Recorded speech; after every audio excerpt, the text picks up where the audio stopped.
Ya está. Gracias, doctor. Muy bien. Bueno, entonces, como les decía, ¿no? No solamente los antipsicóticos se utilizan para los cuadros de psicosis propiamente, ¿no? Como la esquizofrenia o el trastorno bipolar con síntomas psicóticos, ya sea en la fase maníaca o en la fase depresiva, ¿no? A veces son utilizados en dosis, en dosis menores, ¿no? Para tratar algunas situaciones como, por ejemplo, problemas del sueño, el tratamiento de algunos cuadros de ansiedad muy severos, difíciles de controlar eh, con benzodiazepinas, por ejemplo, ¿ya? Entonces, estos medicamentos también son de mucha utilidad en aquella situación. La clorpromacina, ¿no? Fue el primer antipsicótico desarrollado allá por el año de 1950, ¿no? Que se designó más bien como un preanestésico. Sin embargo, cuando era aplicado a algunos pacientes, ¿no? Que presentaban sintomatología psicótica, empezaban a observar que al cabo de unos días estos pacientes se iban mejorando, iban remitiendo estos síntomas. Y es así, ¿no? Eh, Como muchos otros medicamentos que cuando empezaron a ser sintetizados estaban destinados eh, para otra cosa, ¿no? Para otra enfermedad. Sin embargo, no se pudo ir descubriendo, pues, que la utilidad también, en este caso, en este caso como, perdón, en este caso como antipsicótico. Y es así que la clorpromacina fue aprobado, pero ya en el año de 1954, después de 4 años, para el tratamiento de la psicosis. Un momentito, vaya acá.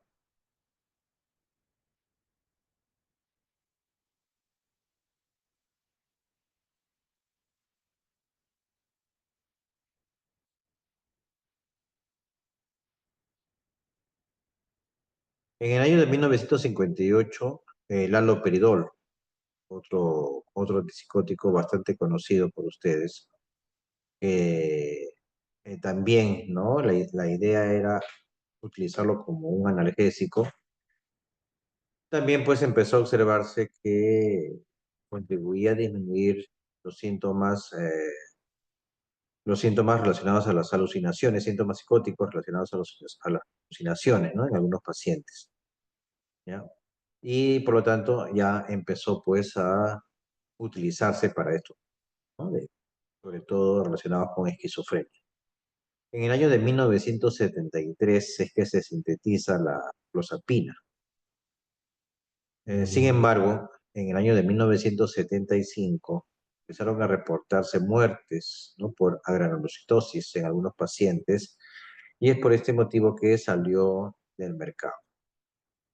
Ya después de varios estudios controlados, por allá por el año de 1990, ya se autoriza su uso en Estados Unidos, pero no como un medicamento de primera línea, sino como un medicamento de segunda línea y sobre todo pues en aquellos trastornos que eran refractarios al tratamiento, es decir, que no funcionaba, ¿no? Ya sea con empleo en ese entonces, que era la clorpromacina o el haloperidol, ¿no? Se veía que no funcionaba, no había un mayor control de los síntomas y es ahí donde se podía emplear la clozapina.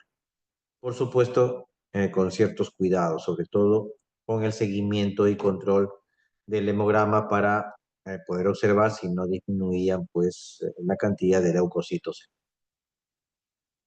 Ya en el siglo XXI se continúa con el desarrollo de mejores antipsicóticos en su efectividad y sobre todo en el perfil de efectos adversos, ¿no? Los primeros medicamentos en sintetizarse, pues, que son los denominados antipsicóticos de primera generación o también llamados neurolépticos.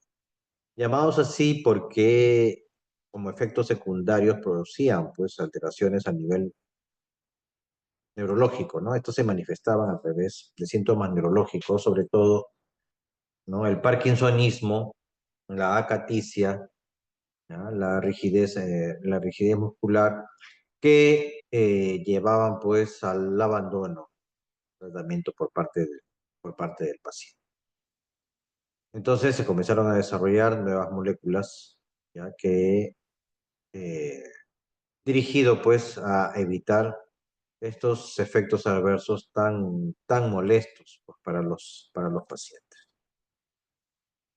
Entonces, es así como se clasifican los antipsicóticos en dos grandes grupos, ¿no? Que denominamos así, los clásicos, convencionales, típicos, de primera generación o neurolépticos, y los nuevos antipsicóticos, también llamados atípicos o de segunda generación. Atípicos debido, como les digo, que no producían pues estos efectos secundarios neurológicos. Los antipsicóticos de primera generación, ¿ya? Estas van a ser las siglas APG o típicos, se van a clasificar en seis grupos. Tenemos las fenotiacinas, aquí se encuentran y los nombres que ven en negrito son los medicamentos que están en nuestro medio. Es la clopromacina, la levomepromacina, properiacina, pipotiacina, tioridacina, perfenacina, flufenacina, tioproperacina y la trifluoperacina. ¿Ya? Les repito, lo que están en negrito son medicamentos que pueden encontrar en nuestro medio. Hay otros grupos como la dibenzosaxepina, ¿ya? Representados por la loxapina, que no hay acá en el Perú. Las dibenzotiazepinas, o la clotiapina, las butirofenonas, acá tenemos el haloperidol, que sí hay en nuestro medio, y el droperidol, la difenilbutilpiperidinas, que es la primosida, que hubo acá en el Perú hace aproximadamente 20 años, ¿ya? Pero ya salió del mercado. Las benzamidas como el sulpiride, ¿ya? Y la tiaprida, los tiosantenos como el suclopentixol, ¿no? De canoato. Este medicamento, al menos en nuestro medio, mm, como que no tuvo muy buena aceptación y en realidad no sé si habrá ahorita. Hasta hace unos 20 años sí estaban vigentes. Otra manera de clasificar a los antipsicóticos de primera generación, ¿ya? Va de acuerdo a la cantidad necesaria para obtener los efectos terapéuticos. Entonces, lo que requiere más de 100 miligramos son los llamados de baja potencia, ¿no? Los que requieren de más de 100 miligramos como dosis terapéutica me refiero, ¿ya? Esos son denominados los de baja potencia. Ejemplo es la clopromacina. Y lo que requieren menos de 10 miligramos son los denominados de alta potencia. Y entre estos tenemos el haloperidol.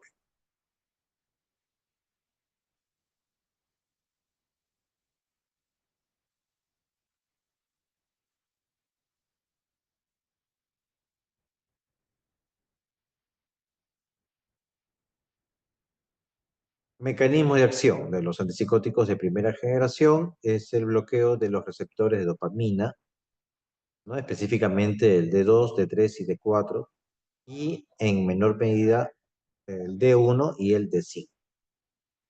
También van a producir bloqueo de los receptores de la acetilcolina carínicos M1 y M2, bloqueo de serotonina, el 5-HT, bloqueo de histamina H1 y bloqueo alfa de la epinefrina.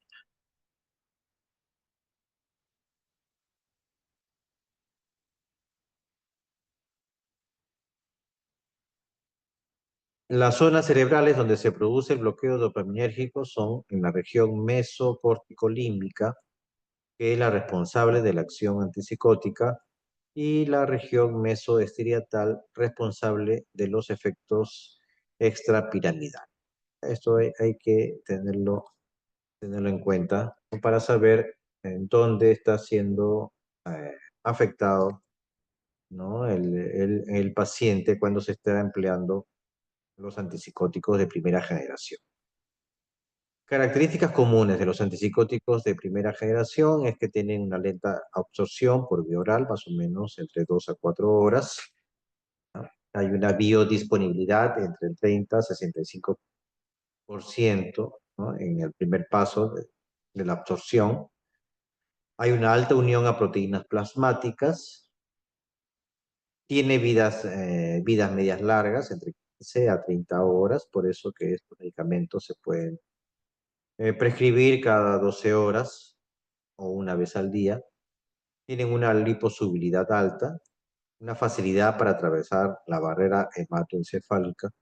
Y los antipsicóticos de primera generación de acción prolongada o de depósito que se utilizan en aquellos casos en que en el paciente no hay una buena adherencia al tratamiento, es decir, que se muestran negativos para la vía oral, pues estos medicamentos se emplean inyectables siempre por vía intramuscular. ¿Ah? Tienen muy lenta velocidad de absorción y la eliminación puede durar o puede darse después de semanas. ¿Ya? Entonces, la indicación en estos casos es una o dos ampollas, ya sea de la flufenacina de canato o el haloperidol de canoato. ¿Ya? Se puede indicar, pues, aplicar cada 2 o 3 semanas o una vez al mes, ¿no? Dependiendo de la respuesta del paciente. Indicaciones, ¿no? En esta tabla les presento las indicaciones de para qué son utilizados, pues los antipsicóticos, ¿ya? Sobre todo de primera generación, episodios psicóticos agudos de pacientes con esquizofrenia o trastorno esquizoafectivo, en el tratamiento de mantenimiento de pacientes con esquizofrenia o trastorno esquizoafectivo, en los episodios de manía, en el trastorno bipolar, en los cuadros de depresión con síntomas psicóticos, en el trastorno delirante, en el trastorno de personalidad límite o borderline. Recuerden en la clase de trastorno de la personalidad que estos pacientes con trastorno de personalidad límite en algunas ocasiones pueden presentar síntomas micropsicóticos, por lo tanto se pueden ver beneficiados durante este proceso, no con los antipsicóticos, con el empleo de antipsicóticos. En los trastornos psicóticos inducidos por sustancias también, ¿no? Por ejemplo, por intoxicación por cocaína, marihuana, ¿ya? Si está presentando alguna sintomatología psicótica, se puede indicar, ¿ya? Estos medicamentos en los pacientes que presentan cuadros de delirio, cuadros de demencia también, con síntomas psicóticos, trastornos mentales debidos a una afección médica, ¿no? Por ejemplo, lupus eritematoso sistémico, ¿no? Que pueden pues, producir sintomatología psicótica. En esquizofrenia infantil, en el retraso global del desarrollo, ¿no? Para pacientes con autismo y que se suman síntomas psicóticos. En el síndrome de la Tourette, en este caso, el haloperidol se ha visto que hay buena respuesta, ¿ya? Para controlar esos tics. Y en la enfermedad de Huntington, ¿no? Que es una especie de demencia también que pueden presentar síntomas psicóticos. En este otro cuadro, se ve chico, pero eh, nos muestra, ¿no? Las presentaciones de algunos antipsicóticos. Voy a poner acá énfasis en nuestro medio. Ahí está pues la clorpromacina que viene en tabletas de 100 miligramos. En nuestro medio hay las de 100, ¿no? La trifluoperacina, que también es un antipsicótico de primera generación, en nuestro medio existe la de 5 miligramos, ¿no? La flufenacina, que en nuestro medio está en la presentación de depósito, que es el decanoato de flufenacina, ¿ya? La presentación es de 25 miligramos. Han puesto 2,5. Este es un error. ¿Ya? Es de 25 miligramos y como les decía, se puede emplear, ¿no? O se puede indicar cada 2 semanas, 25 a 50 miligramos quincenal o mensual. La tioridazina ya salió del mercado a nivel mundial. Venían en tabletas de 100 miligramos. Esto ya no hay en el mercado. El haloperidol en nuestros medios, ustedes lo pueden encontrar de 5 y de 10 miligramos, ¿no? En la presentación en tabletas. Después los otros que ven acá ya no hay en nuestro.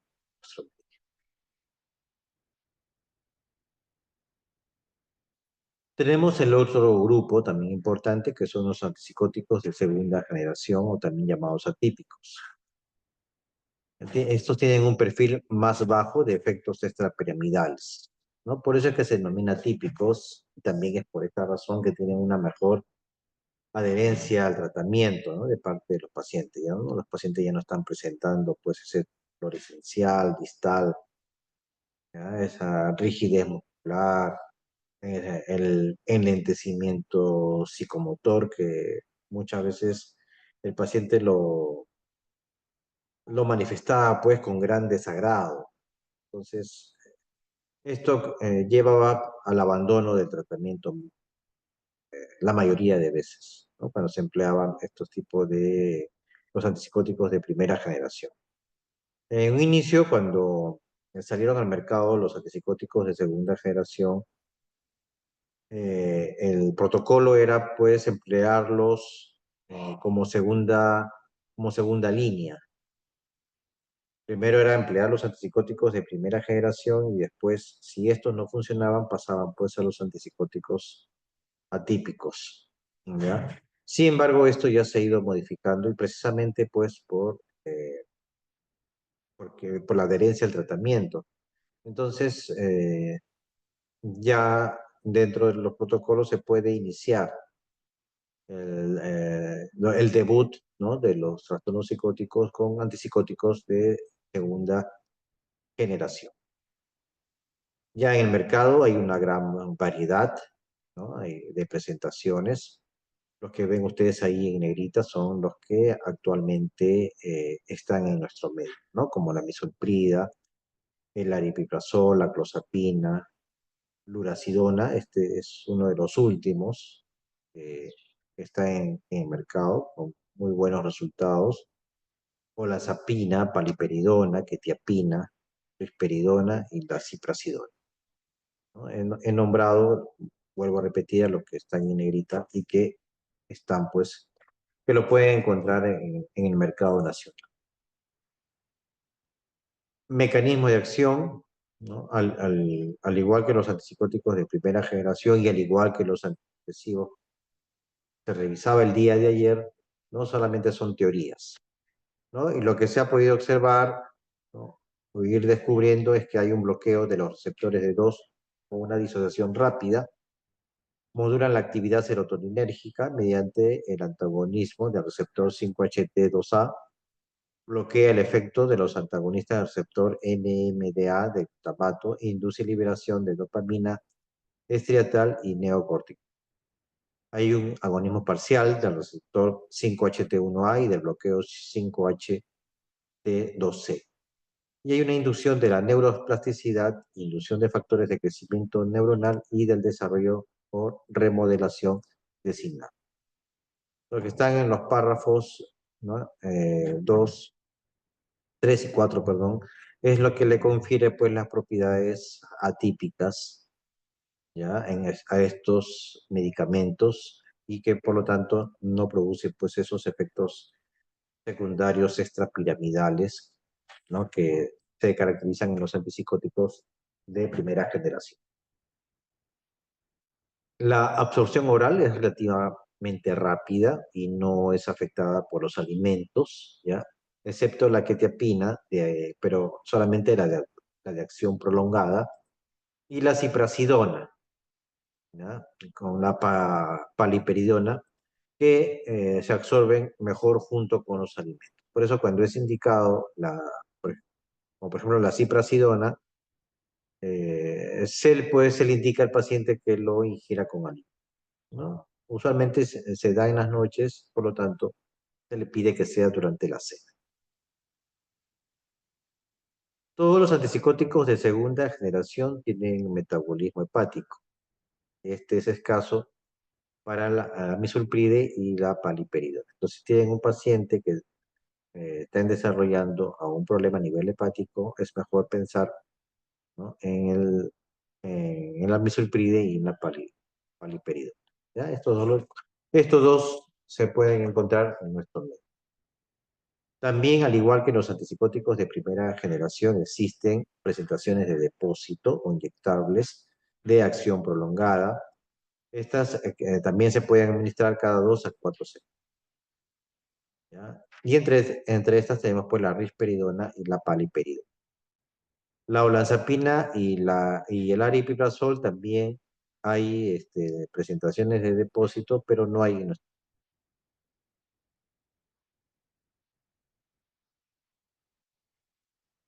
Aquí este es un cuadro, pero ya de los antipsicóticos de segunda generación, ¿ya? Es un cuadro que se encuentran pues en Estados Unidos, los antipsicóticos atípicos que están en Estados Unidos, pero en nuestro medio, ¿no?, tenemos, por ejemplo, el aripiprazol, ¿ya? Aquí hay comprimidos de 5 y de 15 miligramos, no hay de 10 miligramos, ¿ya? Eh, Dosis máxima es de 30 miligramos al día.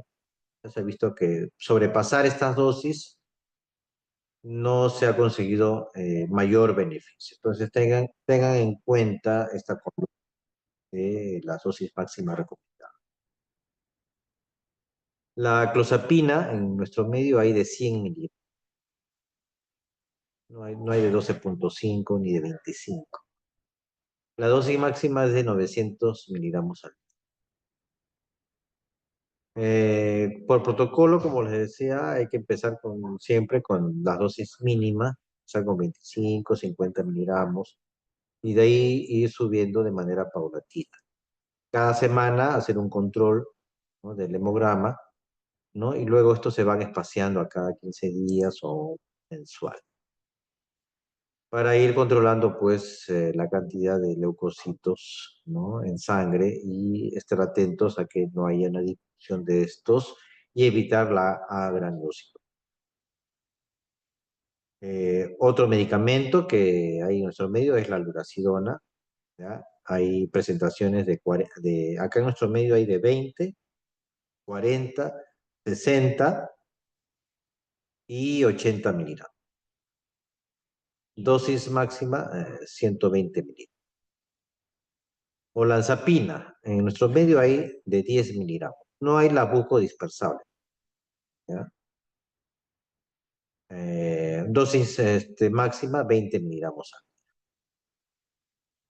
Paliperidona no hay en comprimidos, ¿ya?, en nuestro medio. Quetiapina, sí hay presentaciones de 25, 100, 200 miligramos, hasta 300 miligramos. No exceder la dosis máxima de 800. Hay la presentación también de liberación lenta, ¿ya?, que son en nuestro medio la de 300. La risperidona, en nuestro medio hay comprimidos de 1 y de dos miligramos, ¿ya? La dosis máxima hasta 6 miligramos. Aquí hay un error, ¿ya? Este 1 a 6 miligramos pertenece a la risperidona de acá arriba, que es en tabletas. Hay la risperidona de acción prolongada intramuscular, que viene en presentaciones de 25 a 50 miligramos, y a cada 2 semanas, y la dosis máxima por semana es de 50 miligramos. Volviendo a la risperidona en tabletas, pasado los 6 miligramos, la risperidona ya se comporta como un antipsicótico típico. Es decir, que ya puede haber la presencia de síntomas extrapiramidales. y se comportaría como un haloperidol. Si ustedes observan, la composición química de la risperidona es muy similar al haloperidol, ¿no? Por eso es que se le atribuye a la risperidona como un haloperidol mejorado. Y debido pues a que pasado los 6 miligramos comienzan a presentarse síntomas extrapiramidales, se dice que dentro de los antipsicóticos atípicos, la risperidona pues es un atípico atípico. ¿Ya? Parece un trabalengua, pero así es. ¿Ya? Debido pues a esta consideración o esta observación de que a dosis altas ya se comporta pues, como si fuera pues un antipsicótico tipo, ¿no? De primera generación. La ciprasidona, en nuestro medio hay cápsulas de 80 miligramos, ¿ya? No sobrepasar los 160 miligramos al día, ¿no? La dosis recomendada y siempre acompañado con alimentos. Y la ciprasidona intramuscular en nuestro medio viene de 20 miligramos, ¿ya? Estos no son de acción de depósito, ¿no? De acción prolongada, sino más bien se utiliza en casos agudos en que el paciente presenta agitación psicomotora. Se indica pues 20 miligramos intramuscular, máximo 40 miligramos al día.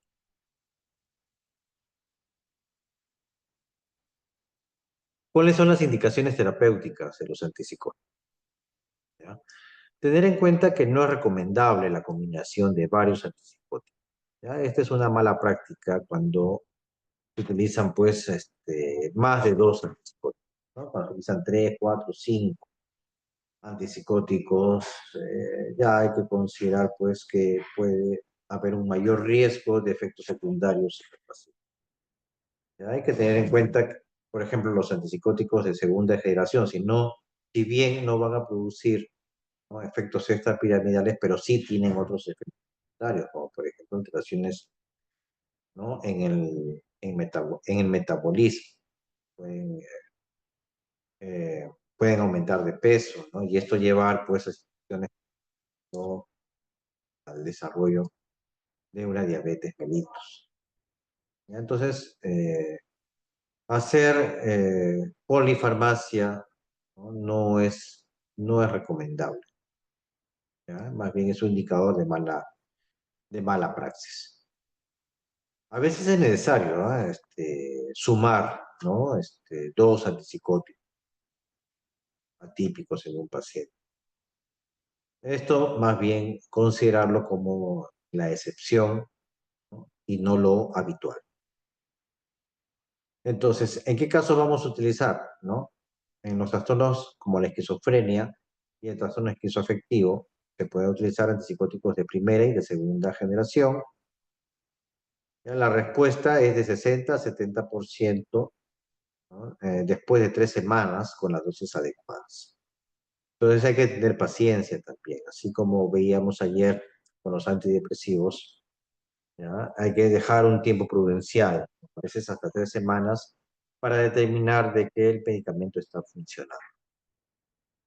La clozapina, como antipsicótico de segunda generación, está indicada en pacientes con esquizofrenia resistente al tratamiento, es decir, en esquizofrenia refractaria, no por las consideraciones de cuidado que hay que tener, sobre todo la granulocitosis.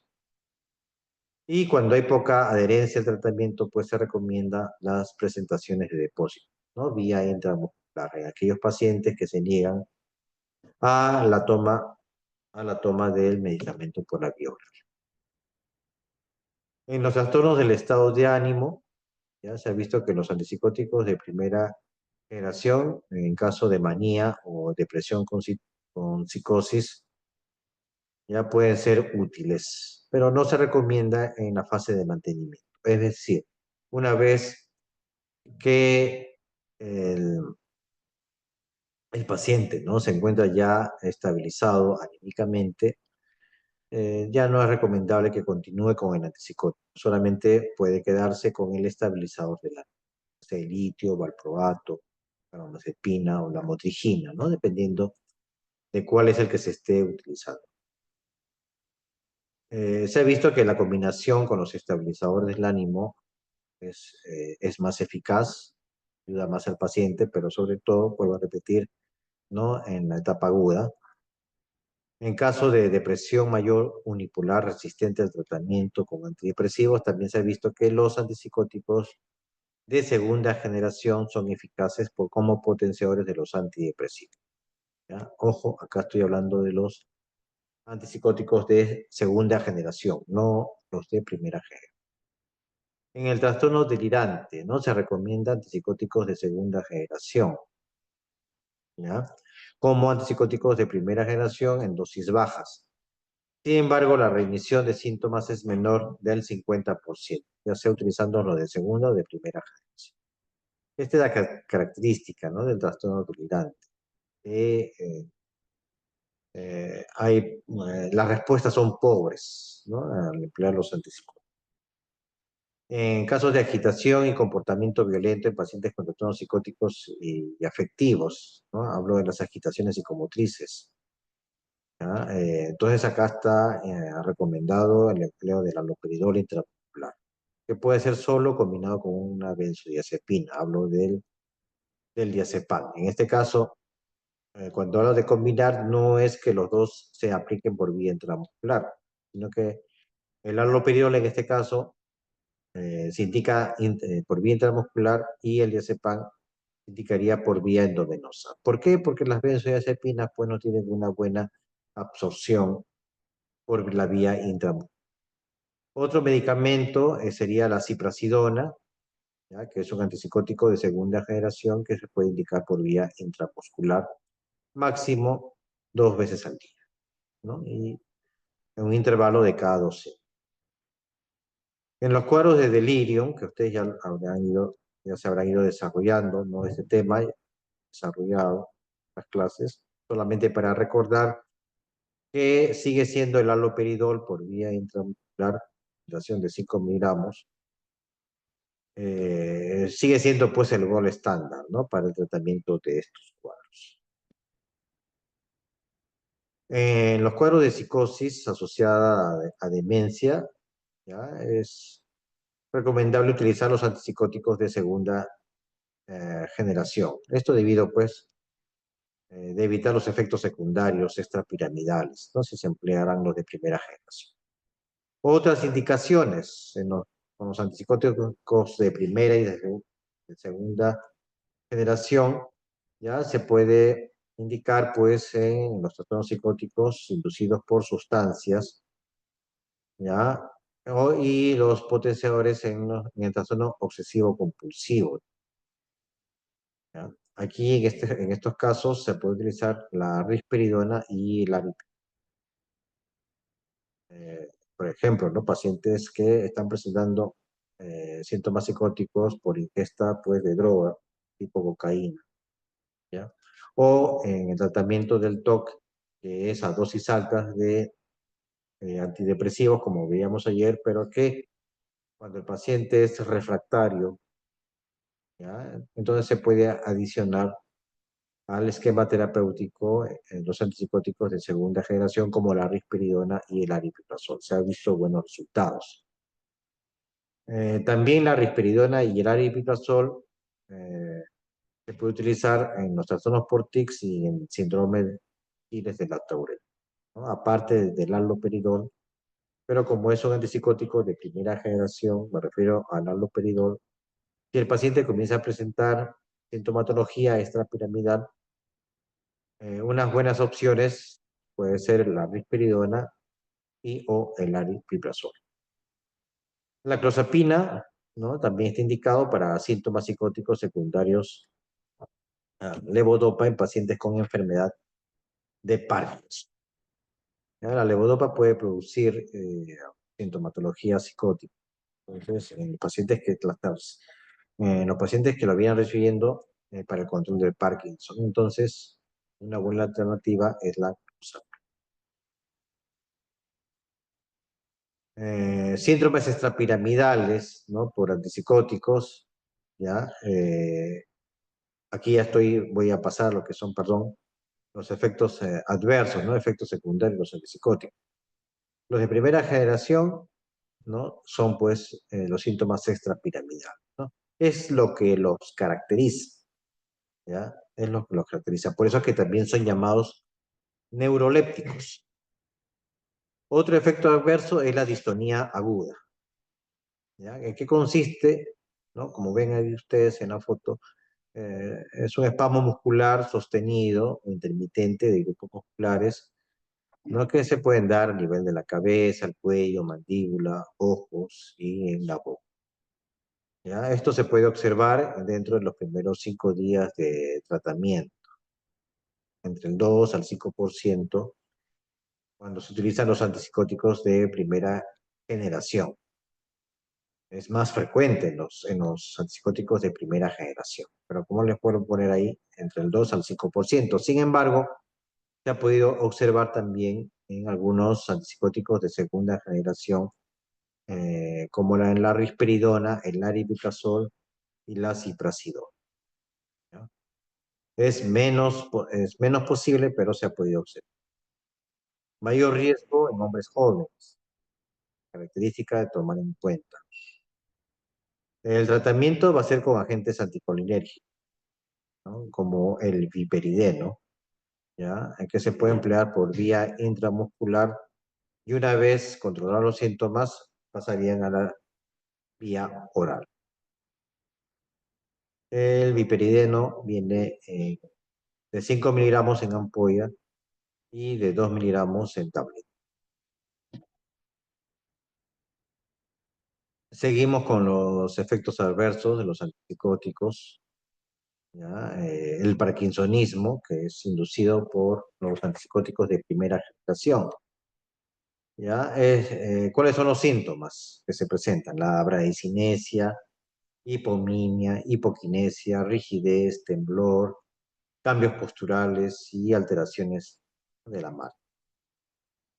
Eso se demoran días o semanas en aparecer. No es que aparezca, ¿no? Inmediatamente, como en el caso de la distonía aguda, ¿no? Que sí puede aparecer de manera inmediata, ¿no? El parkinsonismo más bien demora, ¿no? Después de semanas incluso de tratamiento.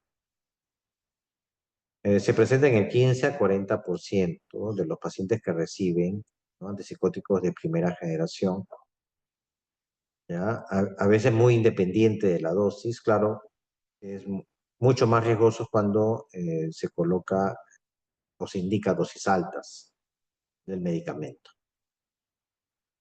Los antipsicóticos de segunda generación, se ha visto también la presencia de parkinsonismo cuando se da dosis altas, como la risperidona, ¿no? Como decía, pasado los 6 miligramos ya se comporta como un típico, ¿no? También la paliperidona y la ciprasidona.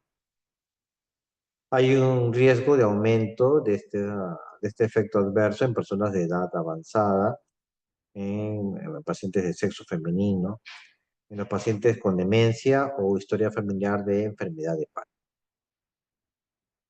El tratamiento es bajar la dosis o sencillamente pues cambiar de antipsicótico, ¿no? Si el paciente está recibiendo un antipsicótico de primera generación, ¿no? Y está presentando ese tipo de efecto adverso, es mejor cambiarlo ya a un antipsicótico de segunda generación. Pero si a pesar de esto, ¿no? Persiste la sintomatología adversa, ya se puede adicionar pues un anticolinérgico tipo el ibiperideno. La acaticia, ¿no? Es otro efecto secundario, que es bastante molestoso, fastidioso para el paciente. Consiste en una sensación de tensión interna, ansiedad, urgencia de moverse, ¿no? Incapacidad de quedarse quieto. El paciente está sentado, quiere estar parado. Si está parado, quiere estar sentado. Y así está de manera constante, ¿ya? Ocurre generalmente en el primer mes de tratamiento. No se puede dar entre el 20 al 35% de pacientes que reciben antipsicóticos de primera generación, 7% de pacientes que reciben risperidona. También hay un riesgo con la edad, o sea, edad avanzada, ¿no? De que se presente la caticia, sexo femenino, síntomas en los pacientes que tienen síntomas negativos, ¿no? Y que haya disfunción cognitiva, si dentro de su historia clínica, ¿no? Y ya ha presentado una caticia previa, ¿no? Y también ha presentado trastornos del ánimo. El tratamiento, si el paciente presenta caticia, es cambiar del psicótico, pasar, si está recibiendo de primera generación, pasar a uno de segunda generación. Buenos resultados con las benzodiazepinas y también con los beta bloqueadores, ¿no? Tipo propranolol o atenolol. Más que utilizar un anticolinérgico, ¿no? Se ha visto mejores resultados con estos dos últimos. Tener en cuenta y sobre todo hacer una buena evaluación clínica en los pacientes que están presentando caticia, porque muchas veces se confunde, ¿no? Esta inquietud como si fuera algo propio del trastorno mental. El médico que no tiene la experticia adecuada piensa al verlo inquieto que es parte de su sintomatología psicótica y lo que hace inmediatamente es aumentar la dosis del antipsicótico, ¿no? Creyendo que así va a poder ser controlado. Sin embargo, lo que va a producir es un aumento, ¿no? de esta sintomatología de la caticia. Entonces hay que tener mucho cuidado, ¿no? Si el paciente está presentando esta sintomatología, porque puede confundirse, ¿no? Eh, como si fuera, o lo puede interpretar, mejor dicho, el médico con poca experiencia, como si se tratara, ¿no? Síntomas psicóticos. El síndrome neuroléptico maligno, ¿no? Que se caracteriza por una rigidez generalizada, temblor, alteraciones de la conciencia, una inestabilidad autonómica, elevación de enzimas musculares, hablo de la creatina fosfoquinasa y leucocitosis. ¿No? Generalmente se desarrolla durante las dos primeras semanas, ¿no? de iniciar el medicamento, ¿no? Sobre todo los antipsicóticos de primera generación, ¿no? Hay que tener cuidado con estos. El diagnóstico diferencial hay que hacerlo con infección del sistema nervioso central, el síndrome serotoninérgico, que lo vimos el día de ayer, y la intoxicación por estimulante. He visto que hay una incidencia de 0,17 por 1000 de los que reciben antipsicóticos de primera generación y de 0,056 por 1000 de antipsicóticos de segunda generación. Antiguamente se pensaba, pues, que el síndrome neuroléptico maligno era exclusivo de los antipsicóticos de primera generación. Sin embargo, se ha visto que los antipsicóticos de segunda generación también, ¿no? También puede producir este efecto secundario que puede llegar a la mortalidad en un 30% de los casos, ¿no? Es por eso que una vez diagnosticado el síndrome neuroléptico maligno, el tratamiento ya pasa a ser de emergencia, ¿no? Incluso es conveniente que el paciente sea monitorizado en un servicio de UCI. El riesgo es mayor en hombres, ¿no? Sobre todo jóvenes, en los casos de delirio refractario, cuando hay deshidratación, hay episodios previos, ¿no? De síndrome neuroléptico maligno, ¿ya? Si esto ocurriese, ¿no? Si hay este antecedente, es mejor no prescribir los antipsicóticos, ¿no? Sobre todo los de primera generación, ¿no? Cuando el paciente ha recibido dosis altas también de antipsicóticos parenterales, ¿no? Y a veces se comete el error, ¿no? De indicar antipsicóticos que son los de depósito, ya que indicarlo pues cada 15 días y por error o falta de conocimiento del médico, indica pues cada día una inyección intramuscular del antipsicótico. Entonces, esto puede producir pues este cuadro, ¿no? De síndrome neuroléptico maligno. El tratamiento inmediato es suspender el antipsicótico, ¿no? Y empezar a dar un tratamiento más bien de soporte, ¿no? Bajar la hipertensión, ¿no? Hidratar al paciente, ¿no? Monitorizar. Otro efecto adverso, ¿no? Es la disquinesia tardía, que son movimientos coreoatetóxicos involuntarios, arrítmicos, repetitivos, que afectan músculos orofaciales, ¿no? Dedos, manos y extremidades, ¿no? Por eso es que se le llama el síndrome del conejo, ¿no? Cuando se presenta la disquinesia tardía, ¿no? Pareciera como que el paciente está haciendo movimientos a nivel de la boca como si estuviera masticando, así como lo hacen los conejitos. Esta aparición insidiosa e irreversible, este es el problema de la disquinesia tardía, que una vez que se presenta este efecto secundario, ya no desaparece, queda ahí. Así se le retira el antipsicótico. Este efecto secundario aparece después de un tratamiento prolongado, crónico, con los antipsicóticos de primera generación, ¿no? Se puede observar a pacientes con esquizofrenia que después de 30, 40 años de recibir el antipsicótico, comienza a tener estos movimientos, ¿no? A nivel de la boca.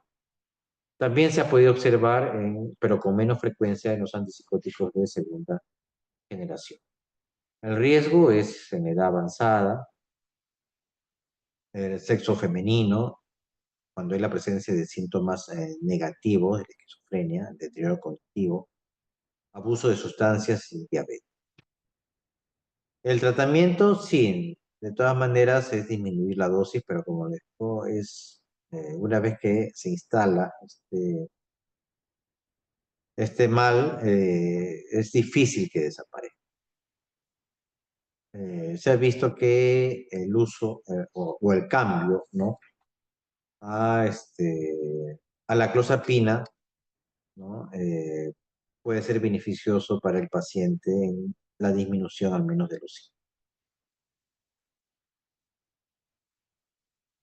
Hay que tomar en consideración que algunos antipsicóticos pueden disminuir el umbral compulsivo, ¿no? Por eso hay que tener cuidado al dar dosis altas de levomepromacina, clorpromacina e incluso la clozapina, ¿no? Los pacientes pueden presentar convulsión, ¿no? Sobre todo en la clozapina, dosis mayores de 700 miligramos al día puede producir, puede producir convulsiones. La sedación también, ¿no? Sobre todo en aquellos antipsicóticos que bloquean los receptores histaminérgicos, ¿no? Y esto se presenta, ¿no? En los antipsicóticos de primera generación de baja potencia, como la levomepromacina y la clorpromacina. Tener en cuenta que la levomepromacina es un antipsicótico que produce bastante sedación en el paciente, ¿no? Y que se puede ser utilizado como coadyuvante en el tratamiento de los antipsicóticos de segunda generación, como clozapina, olanzapina, ciprasidona, quetiapina, ¿no? Que también puede producir sedación, sin embargo, este efecto se va disminuyendo con el tiempo, ¿no? Pero lamentablemente, ya, a veces es tanta la sedación que el paciente no lo tolera. Entonces, no se espera ese tiempo prudencial para que ya no se produzca la sedación. Y hay que cambiar ya por otro medicamento. La ganancia de peso, ¿ah? Que sobre todo se da en los antipsicóticos de segunda generación. Esto puede llevar pues a un síndrome metabólico. También afecta la adherencia al tratamiento. Si bien los antipsicóticos de primera generación, la falta de adherencia está más relacionado con los síntomas extrapiramidales, aquí más bien los de segunda generación está relacionado la falta de adherencia al tratamiento a la ganancia de peso, ¿no? El paciente comienza a subir demasiado de peso. 6 10 kilos, ¿no? Del basal.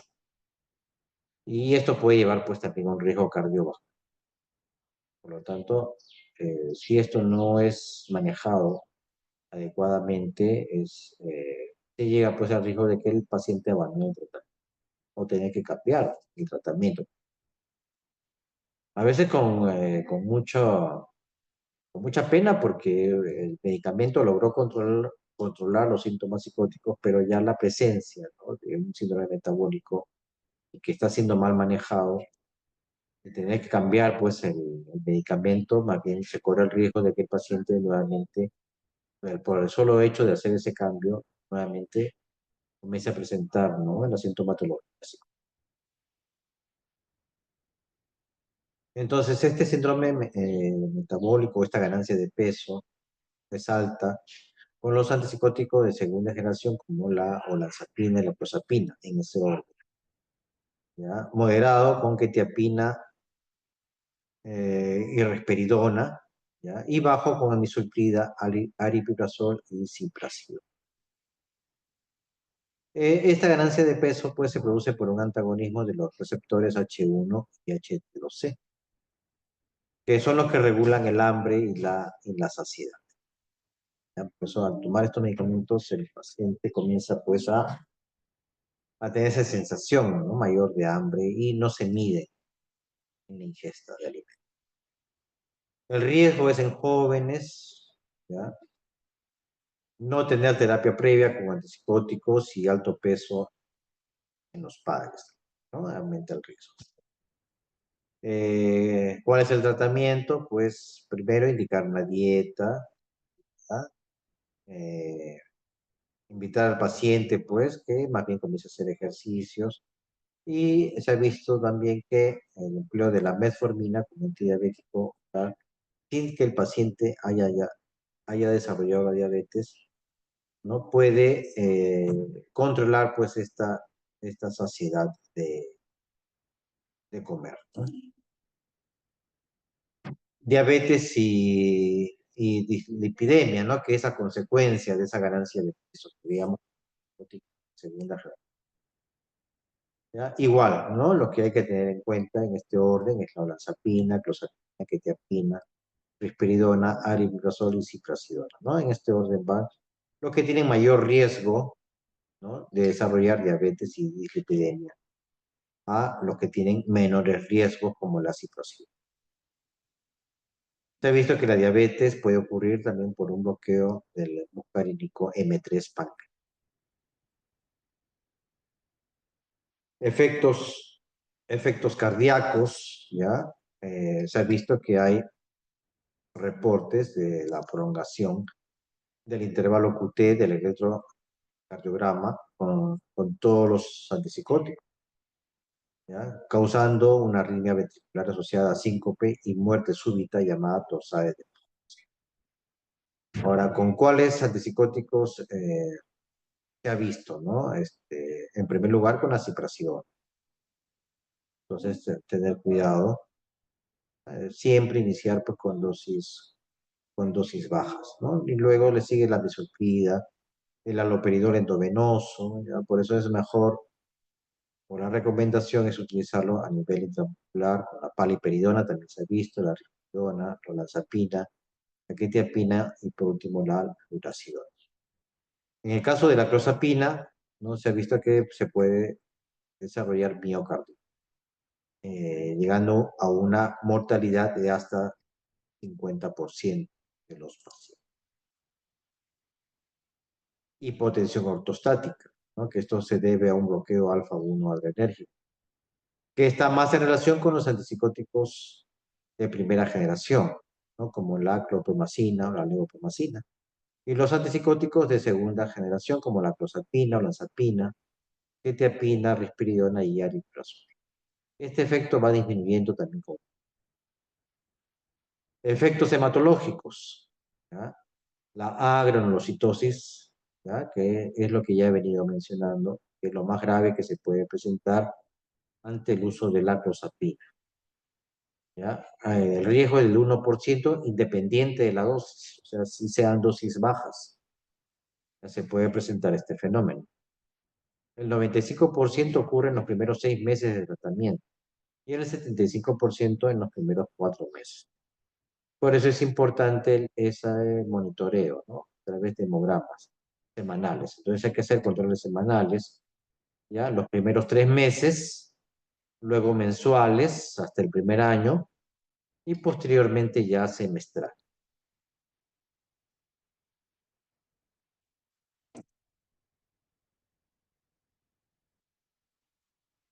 Hiperprolactinemia, ¿no? Por bloqueo de los receptores dopaminérgicos del tracto tuberoinfundibular.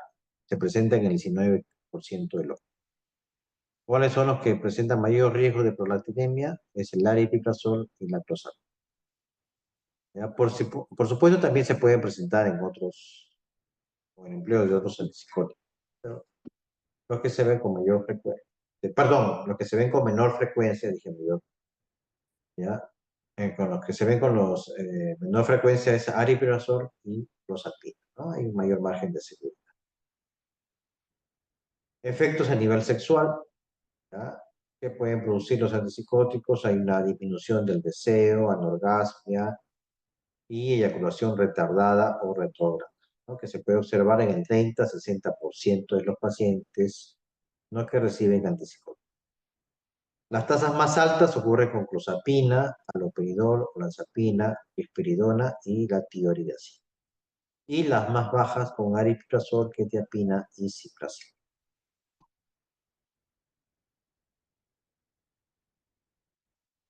Cialorrea, hipersalivación, ¿no? A veces muy molestosa también, ¿no? Con clozapina, ¿no? Muchas veces el paciente llega a la consulta y manifiesta porque toda la noche, pues, moja la almohada, de una manera ya hasta desagradable para incluso hasta lleva a la consideración pues, de cambiar. Otro efecto secundario es empeoramiento de los síntomas obsesivos compulsivos. ¿Ya? Se ha visto, ¿ya? Que el empleo de antipsicóticos de segunda generación en pacientes con esquizofrenia y trastorno bipolar, ¿ya? Sobre todo en aquellos pacientes que reciben clozapina, risperidona y olanzapina. Incluso pacientes que nunca han tenido trastorno obsesivo compulsivo pueden empezar a desarrollar estos síntomas y se ha visto con mayor frecuencia. Ictericia, ¿no? Se ha observado con los antipsicóticos de primera generación, sobre todo con las fenotiacinas, ¿ya? Y también se ha podido observar con clozapina. Contraindicaciones y precauciones. En realidad no existen contraindicaciones absolutas para los antipsicóticos de primera generación, ¿ya? Pero sí hay contraindicaciones relativas, casos de epilepsia, ¿no? Eh, Sobre todo cuando se emplean las fenotiacinas y las benzaminas. Fenotiacinas que en nuestro medio es la clopromacina, la levomepromacina, ya que disminuyen el umbral convulsivo, pero ojo, es una contraindicación relativa, no es una contraindicación absoluta. Los antipsicóticos de segunda generación, como la misulprida, la ciprasidona, ¿no? Están contraindicados en el feocromocitoma y en el tratamiento con antiarrítmicos. La clozapina en los procesos mieloproliferativos, ¿no? Por la misma agranulocitosis. Y en la epilepsia no controlada, porque disminuye el lugar. También no es recomendable en función renal, hepática o en la cardíaca grave, ¿no? Por el riesgo de la miocardia. Y la olanzapina, ¿no? Es mejor no tenerla en cuenta en los pacientes con diabetes.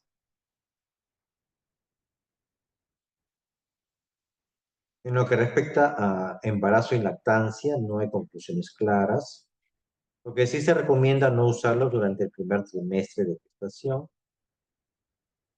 Se ha podido observar el desarrollo de diabetes gestacional con los antipsicóticos de segunda generación e incluso algunos abortos, ¿no? Que se ha podido observar en aquellos pacientes que venían tomando clozapina. En lo que respecta a la lactancia, ¿ya? Saber que se excretan por la leche materna. Las concentraciones del ingrediente activo son mínimas con quetiapina y olanzapina, pero altas con amisulprida y clozapina. Por lo tanto, estas dos últimas están contraindicadas si, si la paciente está dando de la, ¿ya? Es mejor no indicarlas. Muy bien. ¿Alguna pregunta? Doctor, buenas tardes. Tengo un par de consultitas. Adelante. Sí, usted mencionaba acerca de la risperidona, de que su dosis mínima es de 1 a 6 gramos, ¿no?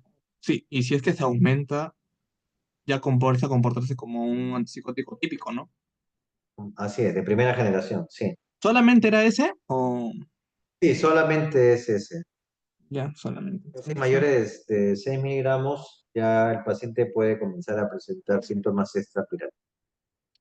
ya está bien, doctor, ya. Y acerca del síndrome neuroepiléptico también tiene una consulta. Lo que pasa es que en Delirium había un tratamiento cuando una persona tiene antecedente de haber ya tenido un episodio de síndrome neuroepiléptico, o sea, se rehabilitó, se recuperó. ¿Cómo se hace con estos tipos de pacientes? ¿Vuelven a tener episodios psicóticos y se le vuelve a dar antipsicóticos o cómo es el manejo de ellos post recuperación? Ya hay que considerar el uso de antipsicóticos de segunda generación, ¿no? Si el Segundo. síndrome neurético maligno fue a consecuencia de antipsicóticos de primera generación, es mejor considerar los antipsicóticos ya de segunda generación si hay este antecedente. En especial, ya ir pensando en la clozapina, que se ha visto que tiene menos posibilidades de desarrollar este síndrome. ¿Cuál dijo que antipsicótico? Clozapina, Clozapina. sí, mejor ya pensar en clozapina, ¿ya? ¿Después de cuánto tiempo de haberlo recuperado el paciente se vuelve a dar? Se espera un tiempo más o menos de 4 semanas. 4. Ya. Ya, bueno, esto, doctor. Gracias. Ok.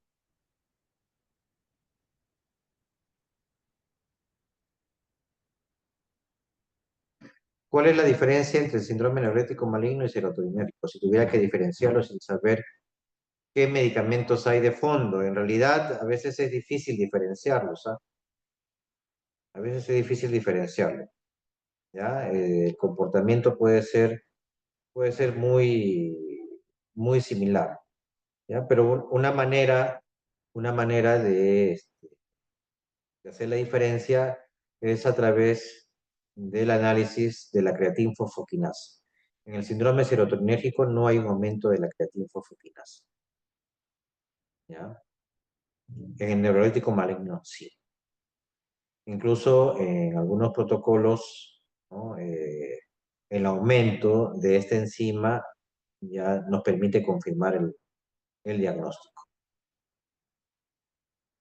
Ahora, en el serotoninérgico está también otra manera de diferenciarlo, está más relacionado con manifestaciones a nivel intestinal, diarreas, pero a veces no se presenta, ¿no? Pero sí, y es ahí donde puede hacerse difícil, ¿no? El diagnóstico diferencial. Pero una manera, vuelvo a repetir, es a través del dosaje de la creatina fosfoquina.